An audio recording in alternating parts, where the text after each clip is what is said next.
What's up, everybody? We are back. John Della Rose here, the leading Hispanic voice in science fiction, coming at you with another review. Came from my Target sale. This is Absolute Batman, The Killing Joke 30th Anniversary Edition. If you're not familiar with the Absolute format, they are oversized books that DC puts out. They come in these little slip cases like this. And let's see if I can actually get the book out. Which side is it? The actual book end actually looks exactly like the other side. So this one is pretty tight to the whole slipcase. I like having a slipcase and all this. And I love the oversized format. These are actually bigger than omnibuses. And so you get just beautiful oversized art in all of these.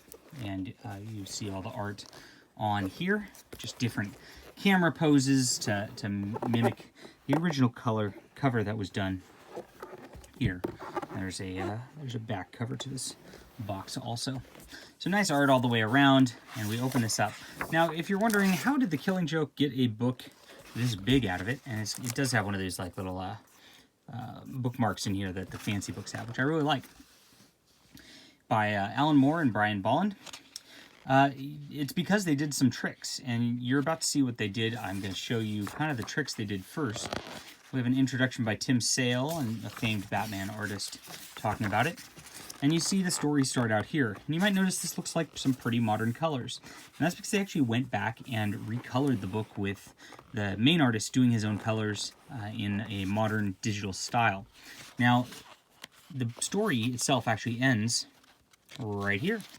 And then it goes into a second printing of this book, which they go back and do the original colors, which were done by... Who did this? By John Higgins. And they actually use a different paper. I don't know if you can see it here.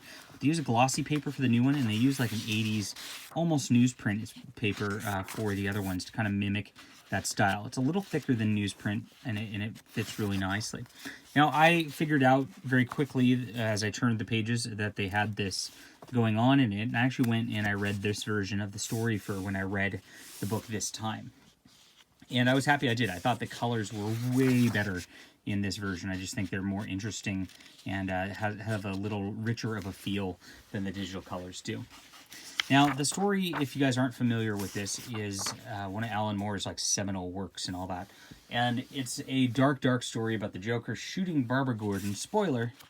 And she loses her legs, and then he kidnaps Commissioner Gordon, drags him through this circus area, or I guess an amusement park, to try to make him go crazy, and then Batman finally stops him.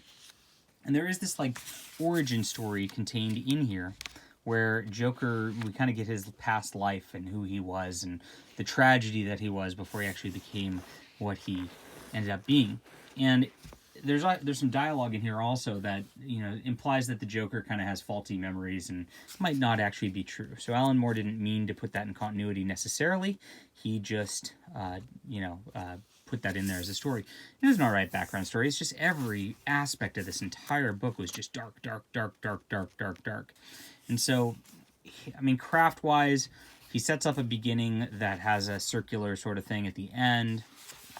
You have this ending scene where it's not clear exactly what happened at all. And it's meant to be unclear what happened, whether it looks like maybe Batman killed him or, the police took him in. Who knows what happened here? It's kind of ambiguous, and it's meant to be that way too. But all that just like, I hate that kind of storytelling is what it comes down to. It's like there's no clear win, there's no clear resolution that makes you feel good. It's just, you feel dark and icky throughout the entire thing, and you just, don't have fun with the book. And I have that same problem with Watchmen also. I just think it's the exact same thing. Now, there's some cool extras in here also. The art's really nice. I should say that the art's really nice. Dave Bolland, if I pronounce his name right, I'm sorry if I pronounce it wrong, really does a definitive Joker style with what he does. I really love his art tremendously. And you might notice, okay, well, that's not exactly even half the book right there. So what goes on here? And they actually put Alan Moore's entire script for this in here, which is pretty cool. So even if I don't like Alan Moore's writing, I get to see exactly what he does here. And I can see how he's just super overbearing on the penciler. Exactly. This is a chore just to read through this. And, when I script, I have some moments where I want something very clearly defined, but I also like to leave a little bit of freedom for the artist to have some fun. You know, if it's you know, the Joker punching Batman, I would just put, you know, panel 2, the Joker punches Batman, right? But Alan Moore writes in a really weird way, where he actually says he's actually almost, I would say, how do I want to put this, unconfident about how he writes. If you look at the same shot, but now we pull back maybe a foot or more. It's like, I never put things like maybe in there, so that we can at least see blah, blah, blah. So he's like trying to say like, well, we can pull it back here or something like that, but maybe not. Maybe pull it back a little further. Maybe pull it back a little closer. And this really just gives like tough direction to the artist, because there's all these maybes, and maybe we see this, and perhaps we see this. So, well, we either see it or we don't. I mean, there's no reason to put all those padding words in the script, and that's what we have here. And I might get criticized for, you know, talking about Alan Moore's writing on here, but I find it obnoxious. And I find the storytelling to be dark and not that fun either. So while I enjoyed the art, and this story was pretty fast-paced, and I get through it pretty quick, you know, this just left a bad taste in my mouth. Now, it's very cool that they printed the entire script like this. If you really want to study this and you haven't written comic books before or whatever, it's really cool to have this script and see how this is all laid out and all that. Pretty cool. And that's not the end of that. So here we go. We get an Origin of Joker by Mark Waid, which Brian, I called him Dave Bolland earlier. I'm sorry about that. Brian Bolland drew, and this is his sort of later work, so you can kind of see how he progressed as an artist through here. And I think this is beautiful work right here. And then he has a short that he did also, which he wrote and drew and colored all himself. And he put all these scenes of classic Batman characters, because he always wanted to draw these, apparently. And his coloring is really good here. It's just beautiful artwork, and I enjoyed this story a lot more than I enjoyed the other stuff. And then you get some more, you get to see his process, you get some nice art process, and that's the cool part about this book. You get the art process, you get the writing process.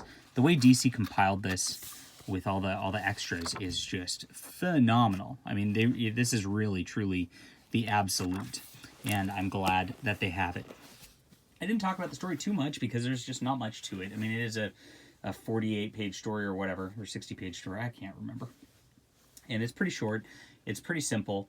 I think it paved the way for a bad, you know, sort of tradition of Batman being dark and gritty and nothing ever working out, and really led us to this decompression and led us to this sort of nihilistic view of superheroes that we have all the way across the industry today. Stuff like this honestly destroyed comics and destroyed the fun of comics.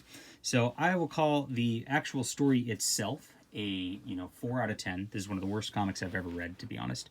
And the art is very nice. Call it an 8 out of 10 on the art level, for maybe a 5 out of 10 overall, because art, can't do much without the story in comic books.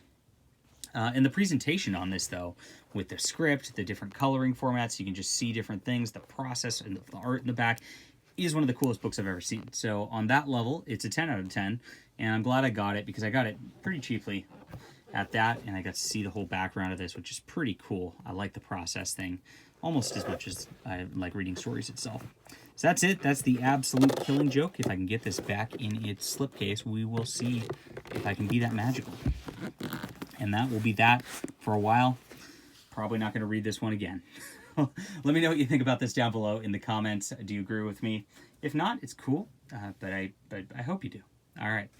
And hit that like and subscribe button. We'll be back with some more reviews later.